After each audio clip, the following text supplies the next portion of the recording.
یہ کون سی فیکٹری اندر ہے، کون سا اس کا مینیجر ہے جو سارے انتظامات کر رہا ہے؟ کہا یہ پیش پا افتادہ چیزیں تمہیں نظر آتی ہیں کیونکہ موجود ہیں تمہارے سامنے، ورنہ ایک ایک قدم کے اندر تم محو حیرت رہ جاؤ گے ہوتا کیسے ہے یہ۔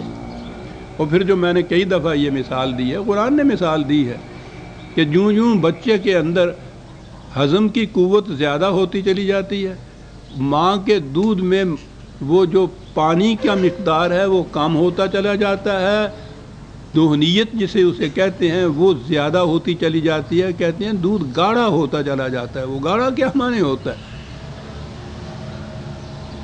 یہ میں عرض کیا کرتا ہوں پہلے بھی کہ یہ جو اب دودھ کے ڈبے آتے ہیں، ان ڈبوں کے باہر وہ انہوں نے چارٹ دیا ہوا ہوتا ہے، پہلے مہینے کے بچے کے لیے اتنی چمچی اس کی اور اتنا پانی، وہ بہت پتلا ہوتا ہے، دوسرے مہینے کے لیے پانی کم، دودھ ذرا زیادہ، پھر آگے پھر وہ چارٹ جو ہوتا ہے وہ انہوں نے ماں کے دودھ کا تجزیہ کر کے وہ چارٹ بنایا ہوا ہوتا ہے۔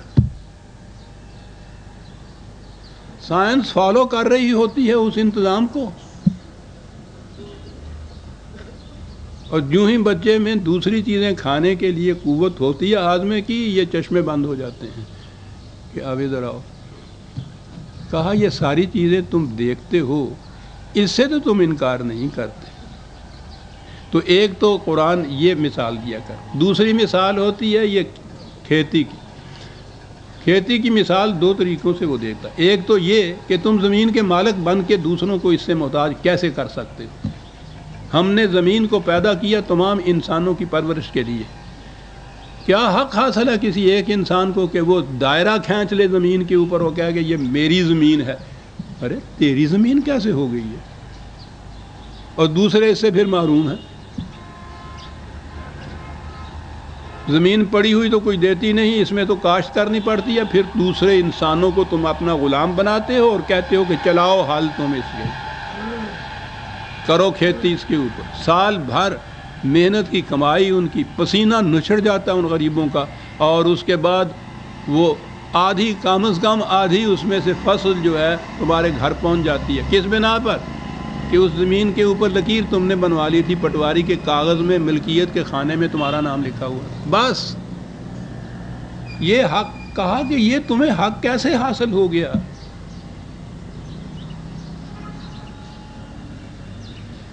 اور کاشت کرنے والے کے متعلق بھی کہا کہ ذرا سوچو تو صحیح،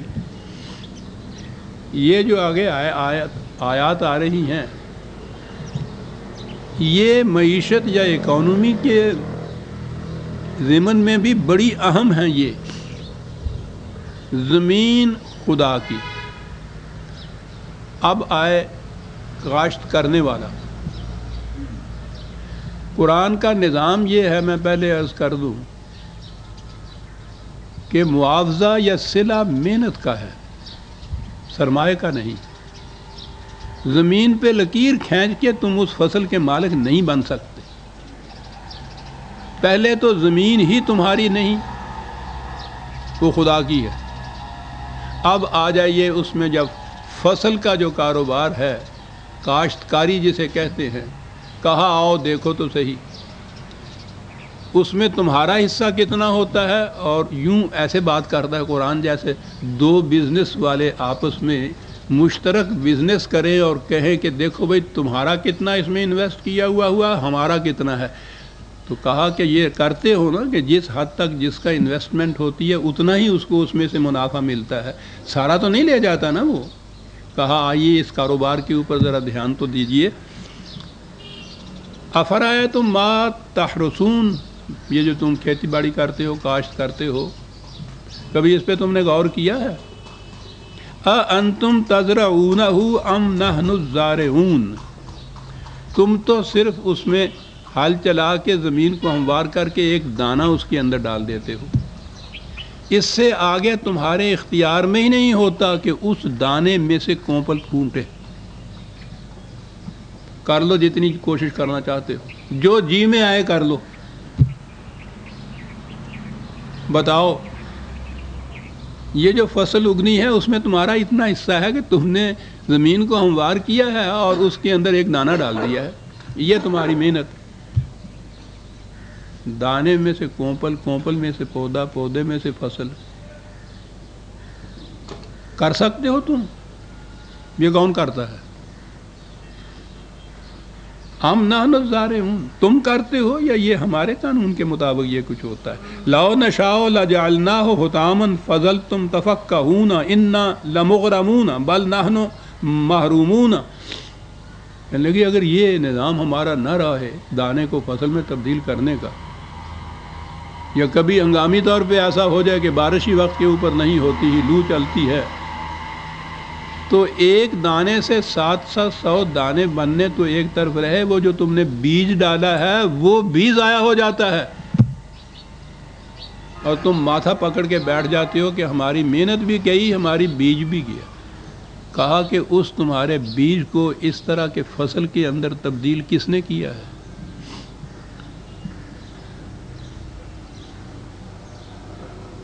افرأیتم الماء الذی تشربون اانتم انزلتموہ من المزن ام نحن المنزلون فلو نشاء جعلناہ اجاجا فلولا تشکرون. کہتا ہے اب اس کے بعد زمین میں تو ڈال دیا تم نے اسے، اب پانی کی ضرورت ہے، بارش کی ضرورت ہے. وہ بارش کی شکل میں ہو یا نہروں کی شکل میں ہو، نہروں کی شکل کا پانی بھی ابتداً وہ برف کی شکل میں پہاڑوں پہ ہوتا ہے، بہرحال وہ انسان کا پیدا کردہ نہیں ہوتا ہے.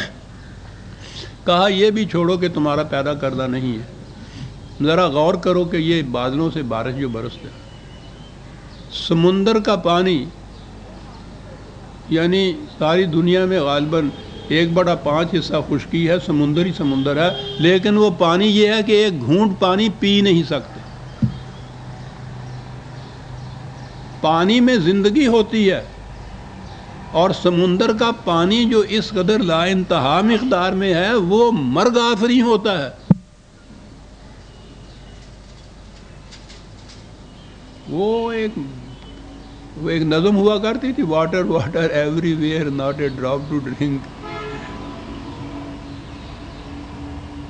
کہا اس پانی کی یہ کیفیت ہے، ایک ڈول اس پانی کا کھیتی میں ڈال دیجیے، جل کے راکھ ہو جاتی.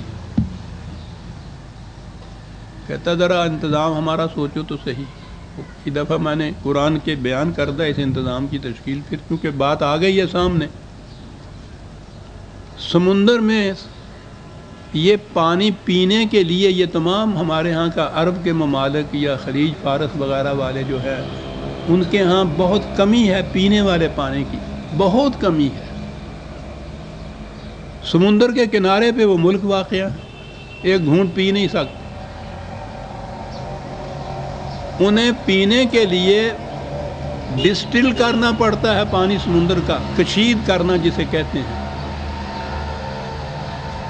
اس میں سے وہ جو کھاری چیزیں ہیں، کھاری مادے ہیں، ان کو الگ کر کے پینے کے قابل بنانا ہے پانی. وہ جو ابتدا انہوں نے کی ہے اس سے تجربے وغیرہ کی، وہ اتنا مہنگا پڑتا ہے کہ میں نے بھی دیکھا وہاں جو عمرہ کرنے گیا تھا، وہ ایک بوتل تھی پانی کی، زیادہ سے زیادہ 3 گلاس اس میں سے نکلتے تھے، 10 روپے میں ملتی تھی. 3 روپے میں ایک گلاس ہوتا تھا. میں اپنی تے مار لینا سا تے گلاس نہیں سی پیندا، 3 روپے ہو پہ جان کے سر تے.